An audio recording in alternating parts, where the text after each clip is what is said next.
നമസ്കാരം. ഞാൻ doctor Jude Joseph, Kottayam KIMS ഹോസ്പിറ്റലിലെ പീഡിയാട്രിക് സർജൻ. ഇന്ന് ഞാൻ ഇവിടെ സംസാരിക്കാൻ പോകുന്നത് ആൺകുട്ടികളിൽ കാണുന്ന അൺഡിസെൻഡഡ് ടെസ്റ്റസ് അഥവാ വൃഷണങ്ങൾ ഇറങ്ങി വരാതിരിക്കുന്ന അവസ്ഥയെക്കുറിച്ചാണ്. പലർക്കും ഒരു സംശയമുണ്ട്, ഇത് എപ്പോഴാണ് ഇറങ്ങി വരിക, അഥവാ ഇറങ്ങി വന്നില്ലെങ്കിൽ ഇനി എത്ര നാൾ വെയിറ്റ് ചെയ്യണം എന്നുള്ളതാണ് കോമണായിട്ട് കാണുന്ന ഒരു സംശയം. പ്രിമച്വറായിട്ടുള്ള കുട്ടികൾക്ക്, അതായത് മാസം തികയാതെ പ്രസവിക്കുന്ന കുട്ടികൾക്ക് ഇത്തരത്തിൽ വൃഷണസഞ്ചിയിലേക്ക് വീഴാനുള്ളൊരു താമസം പതിവാണ്. അതല്ലാതെ നോർമലായിട്ട് ജനിക്കുന്ന കുട്ടികളിൽ തന്നെ ചെറിയൊരു ശതമാനം കുട്ടികൾക്കും ആൺകുട്ടികൾക്കും ഇതുപോലെ അൺഡിസെൻഡഡ് ടെസ്റ്റസ്, അതായത് വൃഷണങ്ങൾ താഴേക്ക് വൃഷണസഞ്ചിയിൽ ഇറങ്ങി വരാതിരിക്കുന്ന ഒരവസ്ഥയുണ്ട്. നിങ്ങൾക്കെല്ലാം അറിയാവുന്നതുപോലെ ഗർഭാവസ്ഥയിൽ കുഞ്ഞുങ്ങളുടെ വയറിൻ്റെ ഉള്ളിലാണ് വൃഷണങ്ങൾ സ്ഥിതി ചെയ്യുന്നത്. അത് കാലക്രമേണ ഗർഭം പുരോഗമിക്കുന്നതനുസരിച്ച് ഈ വൃഷണങ്ങൾ പതിയെ വയറിൻ്റെ ഭിത്തിയിലുള്ള ചെറിയ ദ്വാരങ്ങൾ, അതായത് ഇൻറ്റേർണൽ ആൻഡ് എക്സ്റ്റേണൽ റിംഗ് എന്ന് പറയും, അതുവഴി സഞ്ചരിച്ച് വൃഷണങ്ങളിലേക്ക് വീഴുകയാണ് ചെയ്യുന്നത്. പ്രസവ സമയത്ത് ഇത് നോർമലായിട്ട് കുട്ടികളുടെ വൃഷണസഞ്ചിക്കുള്ളിൽ വൃഷണങ്ങൾ കാണാൻ നമ്മൾ പ്രതീക്ഷിക്കുന്നു. പക്ഷേ ചില കുട്ടികളിൽ ഇത് സംഭവിക്കുന്നില്ല. ഈ അവസ്ഥയാണ് അൺഡിസെൻഡഡ് ടെസ്റ്റസ് എന്ന് പറയുന്നത്. അപൂർവം ചില കുട്ടികൾക്ക് രണ്ട് സൈഡിലും ഇതിങ്ങനെ സംഭവിക്കാം. അത് കണക്ക് പറഞ്ഞാൽ 10% കുട്ടികളിൽ കാണുന്നു എന്നുള്ളതാണ് അതിൻ്റെ കണക്ക്. അപ്പോൾ നേരത്തെ ചോദിച്ച ചോദ്യം, ഇത് എപ്പോഴാണ് ഓപ്പറേറ്റ് ചെയ്യേണ്ടത്? അഥവാ ഇങ്ങനെ ഇറങ്ങി വന്നിട്ടില്ലെങ്കിൽ ഒരു 4 മുതൽ 6 മാസം വരെ മാത്രമേ വെയിറ്റ് ചെയ്യാവൂ. പണ്ടൊക്കെ പറഞ്ഞിരുന്നത് 2 വർഷം വരെ സമയം കൊടുക്കാമെന്നാണ്. പക്ഷേ ഇപ്പോൾ പറയുന്നത് അങ്ങനെയല്ല. ഈ ഇറങ്ങി വരാതിരിക്കുന്ന വൃഷണങ്ങളിൽ ചില വ്യത്യാസങ്ങൾ, ഹിസ്റ്റോളജിക്കൽ, അതിൻ്റെ ഘടനയിൽ ചില വ്യത്യാസങ്ങൾ കണ്ടുവരുന്നു. അപ്പോൾ നമ്മൾ കൂടുതൽ വെയിറ്റ് ചെയ്താൽ ആ വൃഷണം നഷ്ടപ്പെടാനുള്ള സാധ്യത ഉണ്ട്. അതുകൊണ്ട് 4 മുതൽ 6 മാസം വരെ വെയിറ്റ് ചെയ്തിട്ടും അത് ഇറങ്ങി വരുന്നില്ല എങ്കിൽ തീർച്ചയായിട്ടും അത് സർജറി ചെയ്ത് ഉറപ്പിക്കുക തന്നെ, താഴെ കൊണ്ടുവന്ന് വൃഷണസഞ്ചിക്കുള്ളിൽ ഉറപ്പിക്കുക തന്നെ വേണം. അതിനെ ഓർക്കിഡോപെക്സി എന്നാണ് പറയുന്നത്.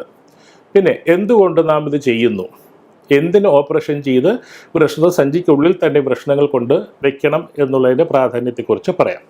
ഇങ്ങനെ ചെയ്തില്ലെങ്കിൽ കോംപ്ലിക്കേഷൻസ് വരാം. അതായത് ടോർഷൻ എന്ന് പറഞ്ഞാൽ മണി കുരുങ്ങുക എന്ന് സാധാരണ മലയാളത്തിൽ പറയും. ഇറങ്ങി വരാതിരിക്കുന്ന വൃഷണങ്ങൾ, അതായത് മേളിൽ സ്ഥിതി ചെയ്യുന്ന വൃഷണങ്ങൾ കുരുങ്ങാനുള്ള സാധ്യത സാധാരണ വൃഷണങ്ങളുള്ളതിനേക്കാളും വളരെ കൂടുതലാണ്. അപ്പോൾ അങ്ങനെ ടോർഷൻ, മണി കുരുങ്ങിക്കഴിഞ്ഞാൽ അതിലോട്ടുള്ള രക്തോട്ടം നഷ്ടപ്പെടുകയും ക്രമേണ ആ വൃഷണം തന്നെ നഷ്ടപ്പെടാനും സാധ്യതയുണ്ട്. രണ്ടാമത്തെ കോംപ്ലിക്കേഷൻ പറയുന്നത് ട്യൂമർ. അതായത് അപൂർവമായിട്ടാണെങ്കിലും ഇങ്ങനെ ഇറങ്ങി വരാതെ വയറിൻ്റെ ഉള്ളിലോ അല്ലെങ്കിൽ നോർമലായിട്ട് വൃഷണസഞ്ചിയിലല്ലാത്ത പൊസിഷനിലോ ഇരിക്കുന്ന വൃഷണങ്ങളിൽ ട്യൂമറുകൾ വരാനുള്ള സാധ്യതയുണ്ട്. മൂന്നാമത്തെ കോംപ്ലിക്കേഷൻ അട്രോഫി. അതായത് വൃഷണസഞ്ചിക്കുള്ളിലാണ് ഒരു വൃഷണത്തിൻ്റെ പൂർണ്ണ വളർച്ച എത്താനുള്ള സാഹചര്യങ്ങളുള്ളത്.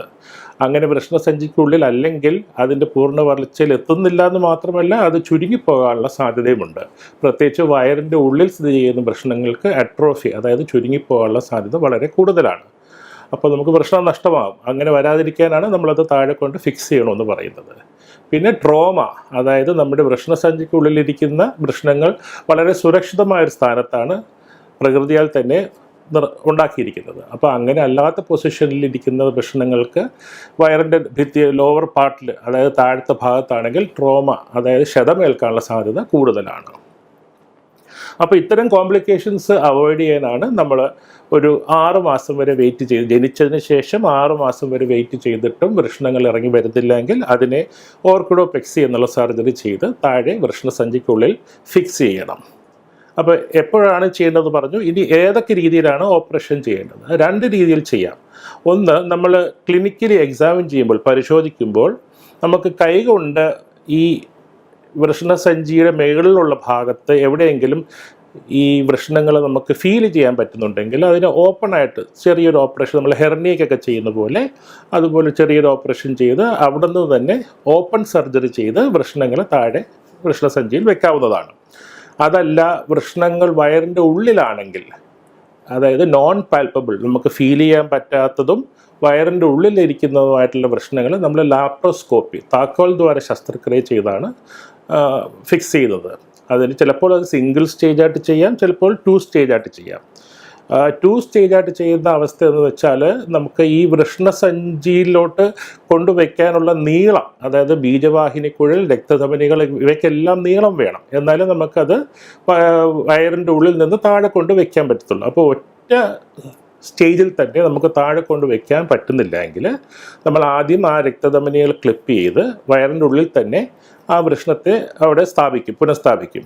പിന്നീട് ഒരു സെക്കൻഡ് സ്റ്റേജ്, അത് 6 മാസം കഴിഞ്ഞിട്ട് ആ വൃഷ്ണത്തിൻ്റെ വളർച്ചയും അതിൻ്റെ രക്തഓട്ടമൊക്കെ തീരുമാനിച്ചിട്ട് സെക്കൻഡ് സ്റ്റേജായിട്ടാണ് താഴെ വൃഷ്ണസഞ്ചിയിൽ കൊണ്ട് വെക്കുക. യൂഷ്വലി ഇതെല്ലാം ഒരു ഡേ കെയർ പ്രൊസീജിയറായിട്ട് ചെയ്യാം, അല്ലെങ്കിൽ കൂടിപ്പോയാൽ 2 ദിവസം ആശുപത്രിയിൽ കിടക്കുന്ന ഒരു ബുദ്ധിമുട്ടേ ഉള്ളൂ. ഒരുപാട് സ്ഥലത്ത് ഇത് ചെയ്യുന്നുണ്ട്. അപ്പോൾ അത് മടിക്കാതെ, പലരും അത് കുട്ടി വലുതാവുമ്പം താഴെ വരും എന്ന് പ്രതീക്ഷിച്ചിരിക്കുമ്പോൾ നമുക്ക് കോംപ്ലിക്കേഷൻസ് ഒരുപാടായിട്ട് കണ്ടുവരുന്നുണ്ട്. ചിലപ്പോൾ ഇതിൻ്റെ കൂടെ തന്നെ ഒരു ഹെർണിയ കാണും, കുടലിറക്കം. അത് ഈ വൃഷ്ണസഞ്ചിയിലോട്ട് ടെസ്റ്റിസ് ഇറങ്ങി വരുന്നതിനോടൊപ്പം ഒരു ആവരണം ഉണ്ടാകും. ആ ആവരണത്തെയാണ് നമ്മൾ സാധാരണ ഹെർണിയൽ സാക്ക് എന്ന് പറയുന്നത്. അപ്പോൾ ആ സാക്കിനകത്ത് വൃഷ്ണത്തോടൊപ്പം കുടലും ഇറങ്ങി വരാൻ സാധ്യതയുണ്ട്. അപ്പോൾ ഈ കോംപ്ലിക്കേഷൻ ചിലപ്പോൾ കുടൽ മാത്രമായിരിക്കും കുരുങ്ങുന്നത്, വൃഷ്ണങ്ങൾ കുരുങ്ങിയില്ലെങ്കിലും കുടൽ കുരുങ്ങും. അപ്പോൾ അതും അവോയ്ഡ് ചെയ്യാനായിട്ട് ഈ ഓർക്കിഡോപെക്സി എന്നൊരു സർജറി ഒരു പീഡിയാട്രിക് സർജനെ കാണിച്ച് അതിൻ്റെ കറക്റ്റായിട്ടുള്ള സമയത്ത് ചെയ്യണമെന്നുള്ളതാണ് എൻ്റെ അഭിപ്രായം.